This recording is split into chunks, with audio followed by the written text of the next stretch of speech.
Con enorme gusto, porque es seleccionador, diría yo, siempre conversar con Laurí Ann Jiménez Fibiel, la doctora, profesora, investigadora, jefa del Laboratorio Genética Molecular de la UNAM, entre otras cosas. ¿Cómo estás, querida Laurí? ¿Cómo te ha ido? Hey, ¿qué tal, Javier? Muy buenas tardes, muy bien, gracias. Con mucho gusto de estar otra vez en el programa, ya teníamos un buen rato que no platicábamos. Oye, pero te traemos siempre ahí en la mira. No creas que no. La verdad, siempre pensamos en ti como por donde. Y luego lo que pasa es que se intensifican los temas, bajan, pero siempre estás ahí como una constante. Y no escatimo decir que es seleccionador poder conversar contigo. Oye, a ver, déjame plantearte. Información que a uno le va apareciendo. Uno, ya viene a la baja, dice el multicitado ideólogo dedicado, científico dedicado a la política llamada el señor López-Gatell, dice que ya viene a la baja la sexta ola. Luego resulta que mantenemos una emergencia real. Luego dice la OMS que cuidado, que no hay que bajar la guardia porque en los países hay. Y luego dice el señor Biden que no, que ya en mayo se acabó la emergencia. Y luego la UNAM nos dice que todos se van a poner otra vez cubreboca. A ver, ayúdanos a entender toda esa locura, mi queridísima Laurí. Sí, es una locura y todo esto nada más ayuda para que la gente esté más confundida. Claro. Parece que después de 3 años de pandemia no se ha aprendido un hecho muy simple, que es que sobre esta emergencia sanitaria deberían estar hablando los académicos, los científicos, y dejar de hablar sobre el tema y tomar decisiones los políticos, ¿no? Porque lo único que han hecho es confundir más a la gente. Biden, efectivamente, el mismo día ayer, se reúne el comité que vigila la emergencia sanitaria en la Organización Mundial de la Salud. Ese comité sí tenían, de hecho, la mira de que quizá podrían empezar a hablar de cuándo levantar la emergencia sanitaria. Si era posible que se hablara ya de tal vez tentativamente alguna fecha o alguna época durante este año para levantar la emergencia, pero resultó que no.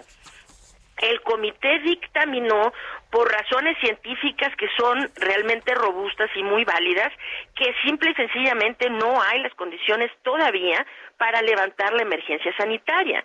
Y las razones principales son porque el virus continúa evolucionando de una forma preocupante.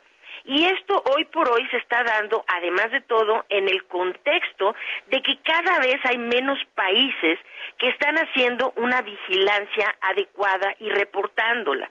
Es decir, cada vez menos países están haciendo vigilancia genómica de la evolución del virus, así como reportando datos epidemiológicos en su población. Esto resulta muy preocupante. Lo siguiente es que seguimos sin tener la cobertura deseada, que sería si bien nunca se va a lograr tener la totalidad de la población vacunada, sí tener una cobertura todavía más sustancial. Esto todavía no se da. Entonces, esas dos razones, además de que lo que preocupa de forma muy importante es el aumento significativo que se ha dado en las últimas semanas, tanto en casos como en muertes a nivel mundial. Y Javier, aquí quisiera sí ponerlo como muy claro, ¿no? Porque a veces se habla, pues es que sube, baja, sí, pero hay que hablar números para que la gente entienda de exactamente en dónde estamos parados ahorita, ¿no? Es decir, en términos de casos, la Organización Mundial de la Salud reporta las 2 semanas, vamos a decir, de toda la pandemia, desde que inició la pandemia, en donde se presentó la mayor cantidad de casos de COVID-19, fueron la 3ª y 4ª semana de enero del año pasado, de enero de 2022. Esta fue la primera ola Omicron, con la variante Omicron original. En esas semanas se dieron alrededor de 23 millones de casos nuevos cada semana de COVID-19. Y para poner esto en perspectiva, es que las últimas 2 semanas de diciembre, que acaba de pasar hace un mes, un poquito menos de un mes, estamos hablando que la tercera semana de diciembre hablábamos de 44 millones de casos nuevos. En la última semana de diciembre, casi 30 millones de casos nuevos. Sí, el comparativo es que en este momento se han dado más casos de COVID-19 que en cualquier otro momento de la pandemia. Y ahora, pues uno piensa, bueno, sí hay más casos, pero ¿qué está pasando con las muertes, no? Y esto también, pongámoslo en perspectiva. Prevacunación, el pico más alto de mortalidad, estaba cobrando alrededor de 100,000 vidas a la semana. Esto, vamos a decir, alrededor de enero del 2021. De ahí, desde que la población comenzó a vacunarse, empezaron a declinar las muertes. Sí, pero ojo, empezaron a declinar las muertes. En la primera ola Omicron hablábamos alrededor de 77,000 muertes semanales. De ahí empezaron a disminuir notoriamente, hasta tener una época muy larga en donde se estaban dando alrededor de 9,000 o 10,000 muertes por semana. Nada más que ahora, en las primeras 2 semanas de enero, estamos hablando de alrededor de, otra vez, de 40,000, casi 41,000 defunciones semanales. Entonces, todo el conjunto de todo esto, que son los aumentos en casos y defunciones, la evolución del virus, la falta de vigilancia adecuada, la todavía cobertura de vacunación deficiente y, desde luego, la preocupación de que declina la inmunidad que han generado las vacunas con el tiempo, ¿no? Y en muchas poblaciones, como es la población de México, pues no se tienen refuerzos universales para toda la población. Dado esto, la Organización Mundial de la Salud dictaminó el día de ayer que hoy por hoy no existen aún las condiciones por los riesgos que se pueden presentar en las próximas semanas, meses, el resto de este año, para dictaminar un fin de la emergencia sanitaria. Pero de la mano con esto ahora resulta que el mismo día el presidente de Estados Unidos, Joe Biden, dice que en Estados Unidos van a declarar el fin de la emergencia sanitaria el 11 de mayo, ¿no? Y hoy López-Gatell se para a decir, en México ya vamos a la baja, todo vamos. Pues sí, lo que pasa es que hay que escuchar a los científicos, por ejemplo, de la OMS y de otras organizaciones, científicos independientes, etcétera, y no a estos políticos que cuesta mucho trabajo, Javier, entender por qué toman estas determinaciones, cuando la evidencia dice que la situación no es actualmente la adecuada para pensar que la pandemia ya podemos declararla en vías de salida. Híjole. Oye, ¿por qué la UNAM nos está mandando a todos ahora a ponernos cubreboca? Bueno, pues son varias las razones, yo pienso, ¿no? Sí. Y creo que la UNAM es una muy buena determinación la que está tomando de irse, porque es que si esto lo hubiéramos hecho toda la pandemia no estaríamos contando tantas centenas de miles de vidas perdidas en nuestro país, ¿verdad? Irse ante el riesgo, irse por el camino de la precaución, ¿no? Y entonces ahora seguimos teniendo muertes por COVID, teníamos una variante que era la BQ11 que estaba provocando esta sexta ola.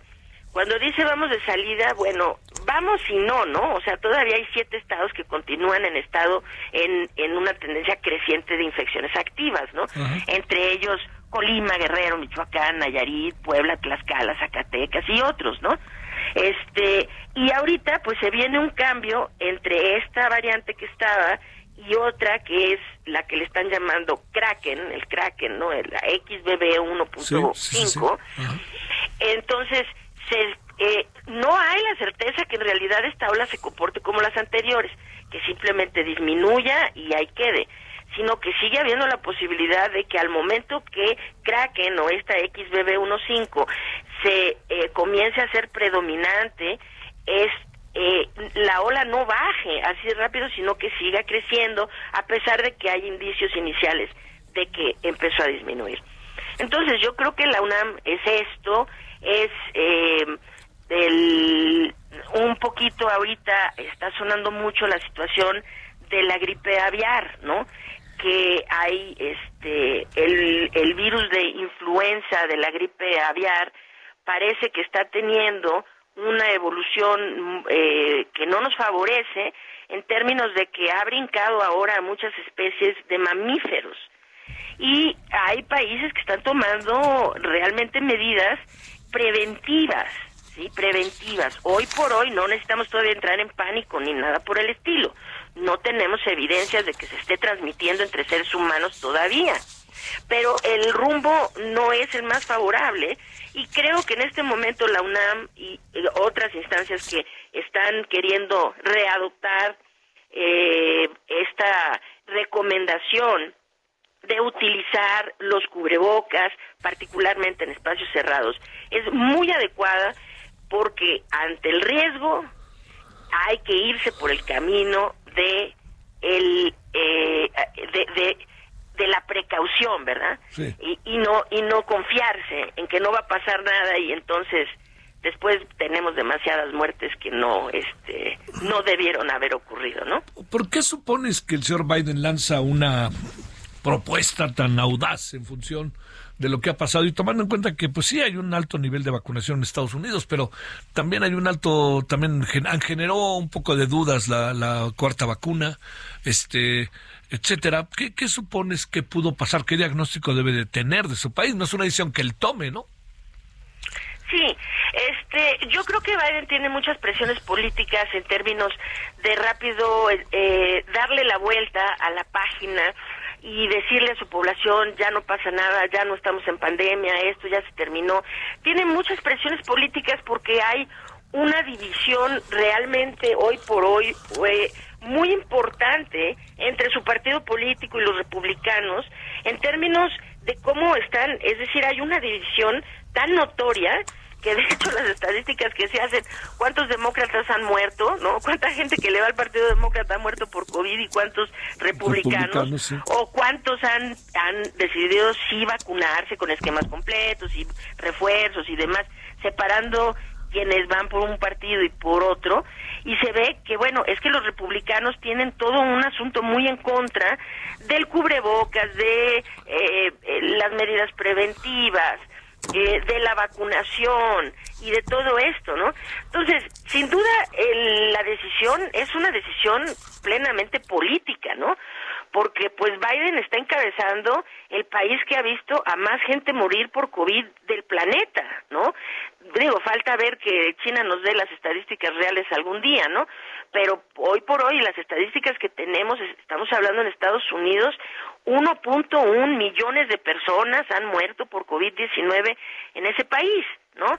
Entonces, cuesta un poco de trabajo entender por qué hace una cosa tan laxa cuando ha sido una pérdida tan grave para su gente. Y en el caso de México y de lo que dijo hoy el señor López-Gatell respecto a que está bajando la sexta ola, es un asunto que sí es cierto, pero pregunto, ¿es cierto? Y segundo, seguimos con una política muy desigual en términos informativos y en términos de desarrollo estratégico, porque hoy nos caen 620 médicos cubanos, mi querida Lauri. Qué barbaridad, seguimos con eso, ¿no? Y las vacunas cubanas y toda una serie de cosas, bueno, lo que ahorita pasa con la sexta ola, por ejemplo, ya casi no se dan datos, ¿no? Sí. Y esto es un problema realmente muy serio, que el gobierno está dando muy pocos datos sobre la pandemia. Entre otros, el día de hoy publiqué en mi cuenta de Twitter que, por ejemplo, el exceso de mortalidad que se publicaba una vez al mes, desde el 15 de octubre del año pasado no han hecho actualizaciones, ¿no? Entonces no sabemos en realidad cuánta gente en la realidad murió durante la quinta ola, porque no se han actualizado esos datos. Ahora, por ejemplo, se supone que los martes actualiza datos la Secretaría de Salud. Sí. Cada vez ahora se retrasa. La semana pasada no fue martes ni miércoles, sino para el jueves lo sacaron. O sea, tienen mucho desinterés o tal vez interés en no sacar los datos, ¿no?